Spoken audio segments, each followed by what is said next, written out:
Hey everybody, welcome to another episode of SoTellUs Time. Merry Christmas, Happy Holidays, Happy Hanukkah, whatever it is that you guys are celebrating and however you're celebrating it, we are just excited to be with you. And today is going to be awesome because we are going to keep on with our theme of finish strong and get ready. Now today is a little bit different. We're going to be talking a little bit more intimately with you today, and I'm excited about that. Today's topic is being surrounded by people, but feeling all alone. And if you're an entrepreneur, you know exactly what I'm talking about. This happens all the time. If you look at some of the greatest people, some of the greatest comedians on the planet, like Robin Williams or Chris Farley, those guys are perfect examples of being surrounded by people constantly. I mean, millions of fans and, an entourage and family and success, money. They had what looked like they had it all. They had it all. Yeah. But yet they were not happy. Deep down inside, they felt alone.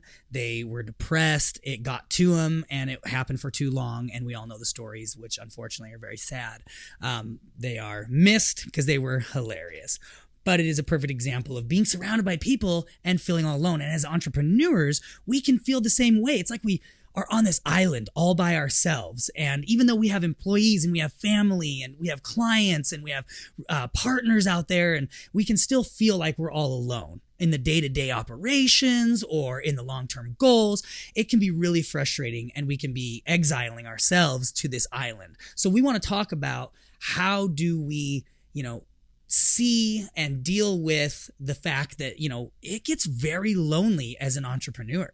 Yeah, absolutely. I love the example you gave of like being on an island, right? Yeah. We're not talking about like being on an island, like vacationing and you're the only one there and, you're drinking margaritas. We're talking about like you feel like you're stuck on a desert island by yourself. Yeah. You're trying to build a bridge back, with your business to be successful and all those things, but you feel like you're doing it all yourself. Yeah, your only friend is like a coconut that you drew a face on or volleyball or something. Exactly. That's what we're talking about. So, it's tough, right? Because you definitely, even though you're surrounded by people, when you're carrying the weight of the business on your shoulders, you can totally feel alone. And especially during like these holiday seasons, we were talking about that a little bit earlier, how, it's a great time to be together with family, friends, but a lot of people feel very lonely during the holidays. Yeah. Mm-hmm. I've seen that a lot lately of people like posting that about, that they're kind of lonely or that they miss someone in their life or whatever. And so it can be a lonely time, and that's kind of what spurred on this topic for this episode today. What's really interesting, though, is I was reading an article, and it said that they did this study and that the average family can only spend about 3.5 hours together without some sort of an issue coming up. So like extended family, which blows my mind because like we have the best family in the world. Yeah. If you haven't met the Howards, right? Our parents are the best. Everyone just like comes up to us and they're like, can your parents adopt me? Like, do you have another sibling that I can marry to get into the Howard family? Yeah. So like we just did our family Christmas party and we spent like 11 hours together. It was awesome. And that wasn't even enough time. Yeah. It was amazing. And there's, by the way, for those that don't know, there's like 32 of us. Yeah, there's a lot of Howards. But anyway, so let's talk about feeling alone when you're surrounded by 31 other Howards. Yeah, absolutely. And this is the thing is, how does this go with our theme of finish strong and get ready? Well, this is the thing. We need to be preparing for next year. So if you're feeling that all alone and you have employees, or maybe you're a one-man show, but you have family, you have partners that you've built relationships with for referrals and things like that, there is no reason for you to feel alone. And so we can help you kind of get focused on this and get prepared for next year so that you can just excel and grow. Because when we feel all alone and we feel like the weight of the world on our shoulders, it's hard to succeed and it's hard to move forward. So for all my clients out there and all my listeners that have employees. All right, Trevor, why don't you take that? So let's dive into employees first. So if you've got employees, you definitely want to listen to this. Or even if you're thinking about adding new employees in this new year, you want to take these steps and apply them right now in your business. So go ahead. Just a couple simple things that you can do. Just a few here. First is make a calendar of everybody's birthdays. It's funny because it's such a simple thing, and it took us a long time to jump on board with this because we're so focused on success and building the business and growing, and hey, if I can build this business bigger and better, then I can pay you more, and like that's our focus, is helping our employees out. But they need some of these things, and you know what, honestly, we need it too. We need some company culture that helps the company come together and builds a strong bond and team. So simple. Keep a calendar of the birthdays and make sure you celebrate them. Do something for them. Bring them in balloons and a cake, or get lunch for everybody, or do something. And that's going to help create, unity and build it more like a family. The next thing you can do is give them some fun perks. This was a good one that we came up with. Was we decided we were going to have a snack bar and a drink fridge that the employees could get as many snacks and drinks as they wanted a day, except for energy drinks, by the way. Yeah, we don't want them dying. We don't want them to have any heart attacks. So we do limit our employees to one energy drink per day provided by us. But they love it. It was a simple thing where every month I'm running over to Costco or Sam's Club and I just pick up a bunch of snacks and a bunch of drinks that they like, and I'll even ask them, hey, what did you guys like from last month, or what would you like to see? And a couple $100 a month, and you know what? They appreciate it. Yes. And all the time they walk in and say, hey guys, thanks for the drink. Thanks for this snack. And it's simple, but they really do appreciate it. Now, the next thing is hit all the major holidays. It's really easy because guess what? Most of your calendars already have the major holidays in it. And so make sure that you're hitting those major holidays and having some sort of like company party or something. I mean, it can be so simple. Some of our funnest parties have been potlucks, where everybody pitched in, everybody brought something. That was a great time. Now of course, we've done big ones and gone places and done some cool stuff, but the potlucks were really fun and we got them involved. Get people's families involved. Let them bring their spouse or their kids to a party, which is really fun because then again, it makes everybody feel more loyal. And by the way, spouses, getting your employee's spouse to be on board and loyal to your company, it's huge because they're going home and they're either complaining to that spouse or they're saying how much they love their job. So, and that spouse has a lot of sway with them. So involve the spouses. It's a good way to do it. Yep. And then lastly, when it comes to employees, and we're just running through these guys because this is something we want you guys to be thinking about and getting ready for next year, would be do a quarterly review with your employees, but focus on the positive. Nobody ever loves hearing like what they're not doing right. And honestly, if you think about me and my kids, I think about my kids. Whenever I go at my kids about like, oh, this is, you're not doing this right. You're not doing this right. And you know what they do? They shut off. And employees are the same way. Everyone's the same way. If somebody's coming at you, you shut off. That's what happens. So instead, if you want someone to do something for you, or you want someone to change something, be positive about it. Approach them in a positive way. And so do quarterly reviews with your employees and be positive. And they're going to get excited and they're going to feel appreciated. And, the more they feel appreciated, the more loyal they are to the company, the more they're going to want to, help the company succeed. Yeah, and I think really kind of focusing in on what we're talking about the business owner not feeling alone, because a lot of times we feel like we're on this side of the room or this side of the wall, they're on the other side, and we've got to make sure that, I'm the boss and I've got to separate myself, so that they respect me. Well, guess what? Being the boss doesn't necessarily get you respect. Yeah. Being a good boss, being a good person is going to get you respect. So the best way to get respect from your employees is to have a better relationship with them. Now you still have to maintain that level of like, look, if you're doing something wrong, I'm going to call you out and you're going to have to fix it. There's still that part of it, but it also helps you not feel so alone because, you're not coming into the office, closing your door and not talking to any of them. Yeah. They become part, like you said, of your family. Right. So that it's now everybody's in the trenches fighting the good fight, not just you in the trenches by yourself. Exactly. And I'm glad that you said family, because the next one from there, moving on from the employees, that's some quick, simple ideas that you guys can do to really help not feel alone and create company culture and help your company grow. But next would be family. And we're just going to touch base real quick on this with spouses. If you're married and all the time, I feel like we put ourselves on these islands and we're trying to, in good intentions, protect our spouse from maybe the negative that's happening or, the frustration, and we stop talking and we stop, letting them be a shoulder that we can lean on. They can help bear that burden, and it really helps lift us, and it helps you become a unity and a team with your spouse. And I personally did that. I mean, I almost lost my marriage over doing this. I boxed her out thinking I was protecting her from what was going on in the company and, and some of the struggles that were happening. And I was at work all the time, and I stopped talking to her, and I just, everything's fine. And I was living at the office because I was just trying to, get us back out of this hole that we were, in, and the struggles that we were facing. And it was terrible. Yeah. I was losing my marriage and losing my family because I thought I was protecting them. Don't make the same mistake that I did. Just include your spouse in what's going on. They're going to have great ideas. I mean, I can't tell you. My wife said to me all the time, "You and Troy are so smart. You guys are like the smartest dudes on the planet. You come up with amazing ideas. Shark Tank, any of your ideas, the Shark Tank dudes would jump all over them. Why don't you guys just jump on it and do it?" And that's when I was like, man, you know what? We do get good ideas, and we've got a developer, and let's come up with some of these new ideas, and let's see if we can execute them. And that's where SoTellUs came from, was us being able to execute a great idea that we saw a hole in an industry that needed to be filled. And we did it. And really, it was my wife kind of getting at me going, "Hey, you're super smart. You guys are really good."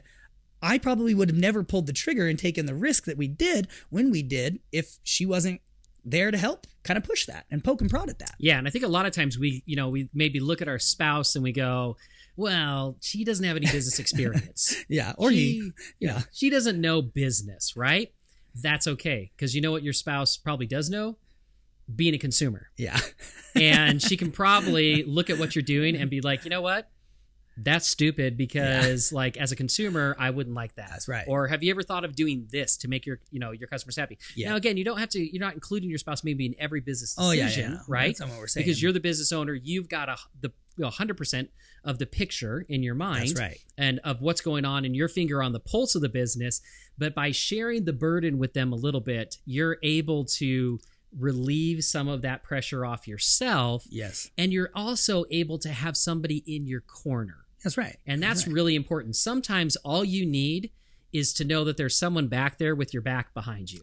Yeah, right? Standing in the corner. Yeah, exactly. Absolutely. I mean, and think about it. So if you own a childcare center and, you're talking to your husband about some of the employees or, the parents that have come in or anything like that, they might not understand all of it, but they may have a different perspective, and that's what you want. Yep. You want to bounce ideas off of somebody that can look at it from a different perspective.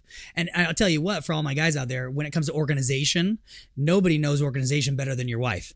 She has a schedule like nobody else's. So just saying, if you need organization within your company, maybe you can consult your wife on some ideas, tips, and tricks. I mean, we're already giving you guys all the good stuff, but it could help. Yeah. And one last thing when it comes to the spouse too, that I think is really important is that it's, sometimes we come home and we may, and our spouse is, we're a little upset. We've had a rough day, and we're, we don't want to talk about it. We don't tell them anything about it, but we're kind of grumpy or whatever. Right. And then of course they can feel that and, the fight ensues and it's tough. Right. Well, have you ever just said to yourself, like, man, I wish my wife or I wish my husband would just understand how hard this is. Yeah. I'm working so hard. Well, guess what?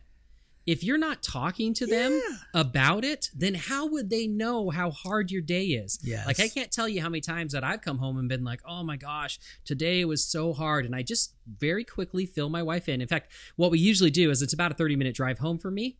So instead of listening to the radio or something like that, I call my wife.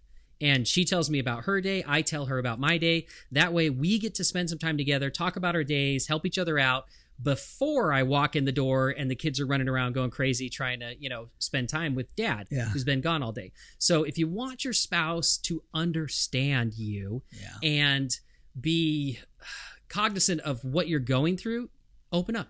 Yeah, you got to tell them. Yes. You got to tell them. And then you got to support them. Chelsea and I watch this show. It's hilarious. It's called American Housewife. And it is so funny. And literally this conversation happened the other day on the show where he's having a terrible day, she's having a terrible day, but she tells him about her terrible day first. And so he's like, oh, I can't, like, I've got to rally for her, and I've got to get the kids to rally for her. And so they go through their whole day, like trying to make her day better and everything. And they finally achieve that. And at the end of the day, he's like, okay, do you feel better now? And she's like, yeah, I do. And he's like, okay, I got to tell you what's going on. And then they have to flip it around and they all have to rally for him. And so it's just, it's a good thing. Use your spouse to help you rally, to help you with bearing the burden of the weight of the world that you're carrying on your shoulders. Yep. Exactly. All right. So the last one we're going to talk about is partners and peers. Yeah. And I think this is really important because, again, as an entrepreneur, no matter how many employees you have, or if you have no employees, right, you're feeling alone sometimes. Yeah. So if you don't have employees, or maybe you're not married, you don't have a spouse, right, who else can you reach out to? Yeah. And partners and peers are a great place Yes. to build up those relationships. So I'm going to give you a couple of examples of ways that you can do that. Number one, podcasts. Yes. Right? Yes. Listening to podcasts by business owners who understand what you were dealing with. Yes. You know, you may be driving around in a van all day, or, you know, whatever your business is, and you're listening to sports radio, or maybe you're listening to Joe Rogan, right? Yeah. And or Howard Stern, whatever it is, right? Funny it makes you dudes. laugh, it's funny, whatever. But it's not growing your business. Yep. They don't understand what you're going through, and they're not Yeah. going to be able to help you through that. Yeah. So carve out some time in your day to listen to podcasts by people who will understand you and be able to help you with what you're dealing with. Yeah, So, which if you're listening to this podcast, obviously you're doing that, which is awesome because, again, SoTellUs Time, you guys are a part of the SoTellUs Time family. We love you. That's why we're doing this. We don't get paid to do the podcast. We want to help business owners out because we have gone through a lot of what you are going through or will go through, and we want to help you navigate that. Yeah. And so we hope that you guys feel like that. If there's anybody out there right now feeling like, oh, man, I am all alone. No, you're not. Troy and I are right here every single week. You can count on us. We are launching the new podcast every single Tuesday just for you. We want you to grow, and we hope you guys feel that because we really think through every topic that we bring on. Podcasts are amazing. You're not alone. Here we are. Yep, exactly. All right, the next one. We talked about this one briefly in last week's podcast, but I just want to bring it up again. Doing lunches with referral partners. Yes. So, you know, just find your best referral partners, the ones that, you know, can give you the most business, and set up monthly lunches with them to cultivate leads and to talk about your businesses. Right? So you can, that way you're in their face once a month, you're buying them lunch, and they're appreciative of what you're doing. So they're going to naturally give you more leads. So you're going to get an ROI on those lunches, but you can also create a connection there, and you can talk about your business. You can share things that are going on. You can ask for advice. Like-minded individuals. Yes, like-minded individuals. So lunches with referral partners is another good way. So what I'd like you to do is I would like you to, you know, start working on, if you haven't already created that list of referral partners, get that done, and then reach out to them before the beginning of next year and say, hey, you know what? I would like to take you out to lunch once a month. When would be best for you? And schedule it out. You know, don't just rely on, oh, I'll just reach out to them every month and we'll just figure it out. No, just schedule it out in advance. Hey, you know what? The third Thursday of every single month, that's when I'm going to buy you lunch, right? Yeah. And that's the thing is, if you didn't listen to last week's podcast, go back, listen to it. We talk about how to grow your business with referral partners. It's huge. So go back and listen to it. All right. Then the next one is Mastermind with peers. And this is really important. So, you know, there's a lot of mastermind groups out there that you can join, and that may be what you want to do. But if you don't have that ability or that, you know, the money to do that right now, find some peers, you know, around you that are business owners that are successful. Right? Don't surround yourself with peers that are doing, you know, worse than you or making less money than you. Because I'm trying to remember who gave the quote of basically like, you know, if you took the average income of your five, you know, closest friends, or five closest like that. friends, that's pretty much where you're going to be. Right? Same concept here. Find 4 or 5 other people that are more successful than you and put together like a little mastermind group. So it can be a lunches, it can be dinner, it can be just an hour meeting somewhere, but set up a monthly meeting where you are getting together and you are discussing the business challenges that you're facing each one, and then get advice from everybody else, because there's a good chance one of them has already solved your problem. Yes, in their absolutely. own business. And we've talked about this before. And we actually had a realtor client of ours. They started their own little group, and their businesses all started to grow. And then we had a roofing. You might think, well, I'm in roofing, or I'm in the home inspection, or I'm in whatever. I'm carpet cleaning. This doesn't make sense for me. Yes, it does. Yes, it does. We had a roofer who wanted to elevate his business. And so he wanted to get around like-minded people. So he started a group where they all lifted each other up and they could bounce ideas off of each other. And they went and had lunch together. It was a really good group, and they have really helped each other out. So it doesn't matter what industry you're in. Yes, you can do this, and you can start the group. It's not that hard. Right. And you don't need to be just people in your industry, in your group, right? Like Trevor just said, a roofer. You could have a bunch of different industries in that group, and you could actually learn something that is awesome and that works really well to grow your business that nobody in your industry is doing. Yes. It was funny. We were just talking to a client the other day, and they're doing something that nobody in their industry is doing.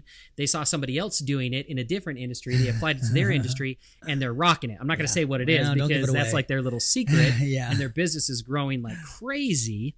But, they got the idea from somewhere else. That's right. So don't just hang out in your little group of like-minded people and then wonder why you're not coming up with any new ideas. Exactly. So masterminding with your peers is really important. And then the final one is group projects. Now, you may be saying like, wait, what do you mean group projects? How am I going to do a group project? So you should be looking for partners that you can collaborate with on new projects. Yeah. That will grow both of your businesses. Yes. So it could be, maybe if you're a carpet cleaner and, you've got a buddy of yours that owns like a window washing business, what kind of marketing projects could you work on together to maybe cross promote both your businesses? Work on that together. It might be another referral partner, any kind of project that you can work on together that's going to create more revenue for you. Here's the thing. One, it gives you the ability to create more revenue. Yep. Two, it gives you those social opportunities so that you don't feel like you're alone. You're working with somebody else, right? And that's really important because, again, as an entrepreneur, especially like the ones, that's one of the things like about these work group areas where you can just like have a desk. Yes. The point is like for people to get out and like meet each other and work together and collaborate. But sometimes you get that guy who he just shows up, puts his headphones on, starts working on his laptop and never talks to anybody else. Yeah. And he wonders why his business isn't growing as fast as all of the people around him who are collaborating. You're that same thing. Yeah. I've got a perfect example of it. I was just talking to a buddy the other day. He owns a really successful restoration business, and he's partnering up with another one of my buddies that owns a very successful pest control business, and they're actually starting a solar installation business. Wow. Together. So they're very successful in the industries they're in, but they're going to start this new business and become, take their resources and create a superpower on this solar installation. It's perfect. And now they're not alone. They're working together. They're building something new. It's exciting. It's fresh. It's really cool. Yeah, and it doesn't have to be a whole new company. No, it doesn't have to be. It can just be, that's a great example of a way to like maximize it, but it can be just a small project, that you're working on between the two of you. So anyways, that's all I've got, Trevor. Yep. Is there anything else you wanted to throw in there? Well, I just want to say again, guys, happy holidays. We're so excited that you are spending some time with us. We know that this is going to be continuing to help you guys grow your businesses. Know that you're not alone. We are here for you. That's why we do this podcast. Like I said before, we want you guys to truly, honestly grow your business when, all ships rise in a rising tide, right? If we elevate each other, we're all going to go up and there's plenty of business out there. So as you're going into this holiday, feel grateful, know that you're not alone, focus on your business, go back and listen to the previous podcasts. I get all the time, people are like, man, we love your guys' podcast. And we do it once a week. And that is a lot, actually. Yeah. And we'll get emails, man, we love your podcast. We don't get to every episode, or we're late on episodes, but we sure appreciate what you guys are doing. You're helping our businesses grow. That's perfect. That's why it's a podcast. It's always there. Go back, like last week's. It's a great one for building referrals for next year. Go back and listen to that one if you didn't have a chance. Go back to the beginning. Listen to those. That's what this is all about. We appreciate you guys. You are a part of the SoTellUs Time family. You guys are the best. Please share it. Let's help more businesses, right? Let's help all the ships to rise. take it, share it, let people know. We're on any podcast channel. We're on YouTube. Search SoTellUs or SoTellUs Time anywhere, and you will find us. Merry Christmas, Happy Holidays, and we will see you guys. Oh, I'm almost in the new year. We'll have one right before the new year, but yeah, here we are.